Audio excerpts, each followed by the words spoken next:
J'ai mis une fille enceinte. Oh non. J'ai déconné, papa. Non, non. Qu'est-ce que je dois faire? Oh non. Tu peux essayer de dire autre chose? Je peux pas. Alors, t'es sûr qu'elle est enceinte? Elle l'a fait plusieurs fois. T'es sûr qu'il est de toi?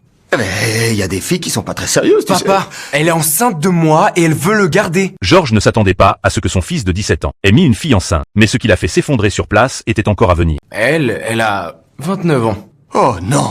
Cette bombe explosive, Georges le père ne pouvait pas la supporter seul. Alors il a décidé de le dire à la mère de Georges. Commence par t'asseoir. Là, tu me fais carrément peur. Personne n'est mort. C'est même plutôt le contraire. Dis-moi, Eh ben, je vais avoir un bébé. tu me fais une blague? Non, c'est vrai. Ah oui, là, il vaut mieux que je m'asseye. Elle venait à peine de se calmer un peu, quand Georges a lâché une bombe encore plus grosse.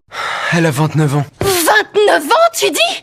Oh, mais non! Je crois qu'il faut qu'on se lève. Qu'est-ce qui peut passer par la tête d'une fille de 29 ans pour avoir un copain de ton âge? Il lui est passé par la tête que je lui ai menti. Le lendemain matin, Marie s'est excusée auprès de Mima. Après toutes ces années, elle a enfin compris ce que sa mère avait ressenti en la voyant enceinte avant le mariage. Georgie a fait un gamin à cette fille. S'il te plaît, parle-moi fort. Eh oui, c'est ça. Cette fille, elle est plus âgée. Elle a 10 ans de plus que lui. Mais c'est lui qui a menti. Je lui ai dit depuis le début qu'il avait intérêt à cracher le morceau et à pas lui cacher son âge. Marie a suggéré d'inviter cette fille à la maison, pour que tout le monde s'assoie ensemble, et discute calmement de la façon de résoudre ce problème. C'est qu'elle a pas franchement hâte. Et pourquoi ça? Quand Georges t'a mis en cloque, tu avais hâte de rencontrer ses parents? J'étais pas en cloque. Comment tu parles? J'étais enceinte de l'enfant qui est là.